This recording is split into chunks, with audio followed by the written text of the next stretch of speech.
کلمات ہمیں یاد کرنے چاہیے۔ علی کے ساتھ اگر محبت ہے تو ان کلمات کو یاد کر کے پریشانی میں پڑا کرے۔ علی رضی اللہ عنہ کے وظیفے، آج کل سوشل میڈیا کا دور ہے، بڑے بڑے اخبار آتے ہیں کہ علی نے یہ کہہ دیا، جتنے بری اور گندی دوستی کے تعلقات ہوں گے وہ سارے کے سارے منسوخ کیے جائیں گے علی کی طرف۔ ہمارا علی ایسا نہیں تھا کی قسم جس طرح کا لوگوں نے بنا دیا۔ صرف علی رضی اللہ عنہ لوگوں کی غلط اور ناجائز دوستیاں بنانے میں یہ اخبار پیش کرنے والے تھے، نہیں ایسے تھے علی رضی اللہ تعالیٰ عنہ۔ اگر علی کی سیرت کو پڑھیں آپ کے رونگٹے کھڑے ہو جائیں کہ علی کیا کہتے تھے۔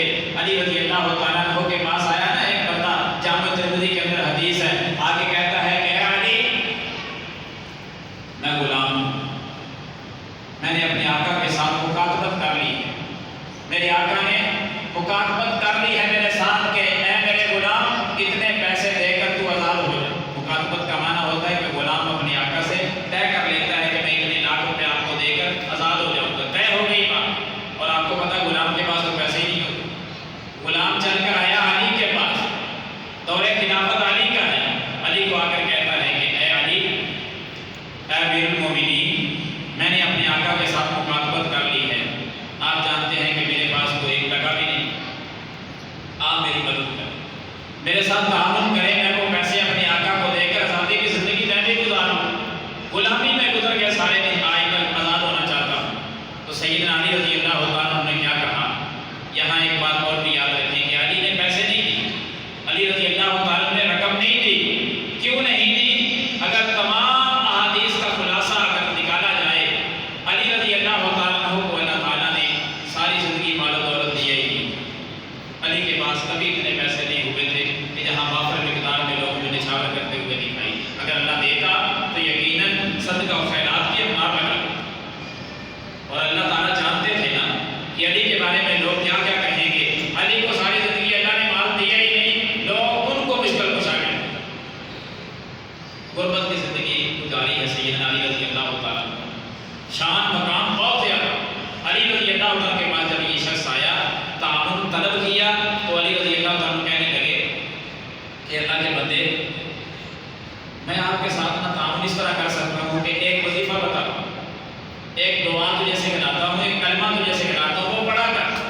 وہ کلمہ میں اپنی طرف سے نہیں بتا رہا، بلکہ سیدنا علی رضی اللہ عنہ کہتے ہیں کہ وہ کلمہ مجھے نبی صلی اللہ علیہ وسلم نے سکھلایا تھا، علمنیہن رسول اللہ صلی اللہ علیہ وسلم، مجھے وہ کلمات نبی علیہ السلام نے سکھلائے۔ اور وہی بات میں آپ کے سامنے رکھ رہا ہوں کہ جو باتیں آپ علیہ السلام نے سکھلائی ہیں وہ کس کے پاس ہے، وہ ان کو اپنانا چاہتا۔ علی رضی اللہ عنہ کو جو کلمات سکھلائے وہ آپ بھی نوٹ کریں۔ اور کہا کیا؟ کلمات بیان کرنے سے پہلے حدیث بیان کی۔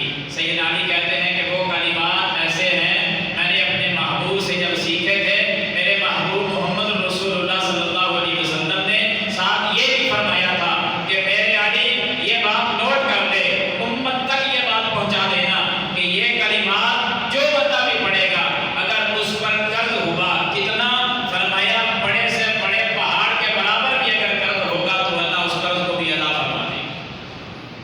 مقروض اگر بیٹھے ہیں تو علی کا بتلایا ہوا وظیفہ نوٹ کر۔ کیا وظیفہ ہے؟